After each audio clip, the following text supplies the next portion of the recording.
A former deputy chairman of the Labour Party has been trending on social media after he declared himself as the authentic acting chairman of the party. In a viral video over the weekend, Callisto said that the constitution of the Labour Party still recognizes him as a substantive deputy chairman of the party and that he has approached the Supreme Court to declare him as such. He also urged Julius Abure and Lamidi Apapa to stop parading themselves as leaders of the party and described them as fake. I, as the authentic national chairman of Labour Party, being the man who is former deputy national chairman and now acting national chairman, the only authentic, every other one is fake. Abure is fake. Lamidi Apapa is fake. Because Lamidi cannot emerge in illegality. Lamidi emergence would have been better if there was no consent judgment, if there was no Callisto Sokafo existing. Lamidi will emerge. But as long as Callisto Sokafo exists, as long as the consent judgment exists, Abure is illegal. Abure is not a chairman. Lamidi is illegal. Lamidi does not exist. The only existing national chairman, acting national chairman, is Callisto Sokafo. Well, in the meantime, Callistus was on our nightly program Newsnight, where he accused a former Director General of the Labour Party, Doyin okupe, of threatening his life. Some people keep on asking, why do I emerge now? I read a lot of reactions from Twitter. Why is it that he is emerging now? Why is it that he's arising now to claim leadership? No, I'm a very peaceful man. I'm in court, like you said. Obi is my brother, my senior brother, my leader.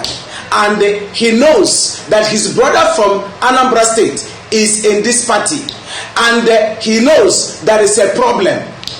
Tell me, why didn't Obi at least say, if he's a Sinabure, even if they say I'm a stupid man, I am this and that, as his brother, he would have said, let me see this man and hear from him. The only time Peter Obi reached out to me was the time he said Doyin okupe.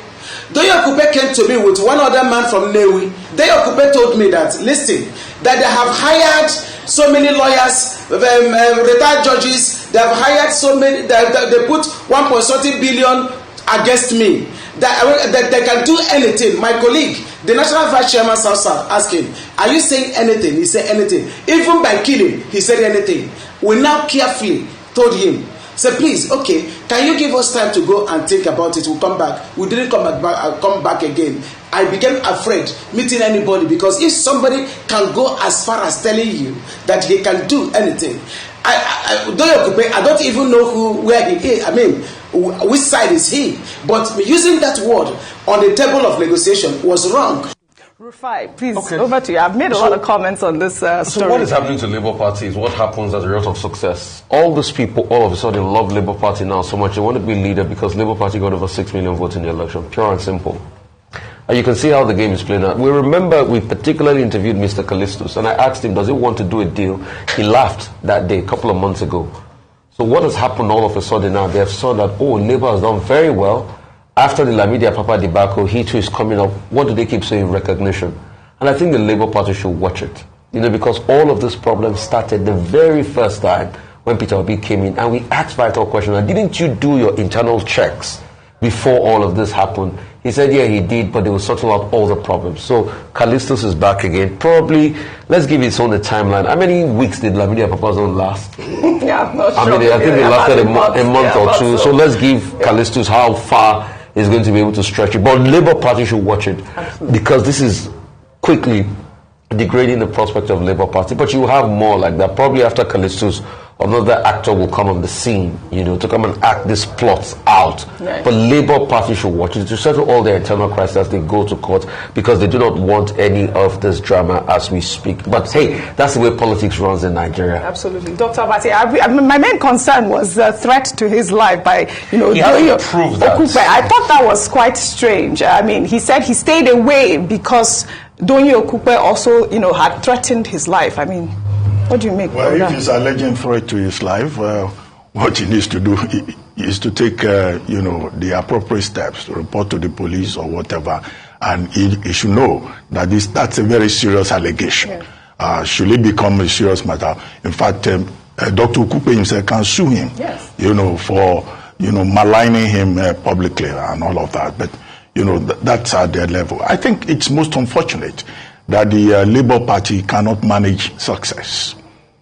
In the last election, the Labour Party, became the rallying point for many people, young and old, and succeeded in, winning massively in the East, getting up to 40 seats in the National Assembly, and the party came to the notice of more Nigerians. One will expect that apart from the petition in court, that the objective will be to grow that party into a stronger force than we have seen. Instead, we've had from 3 different chairmen of the party within a space of 1 week.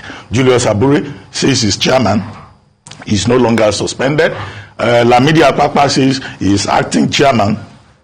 Callistus Okafor also is laying claim to the same position. What then is the difference in terms of foundational ideology between the Labour Party and the other political parties that many Nigerians complain about? After all, some people saw Labour Party as an alternative. But what you are seeing, the ugliness that we're confronted with, is that it's not really an alternative, because the same political culture that we've been witnessing is what we're seeing in the Labour Party. Absolutely. I wish we had more time on what's trending today. Well, that's all I have, I guess. Thank you very much for your great analysis, as always, on what's trending today. Well, that's all I have for you on what's trending today. I'll see you all tomorrow.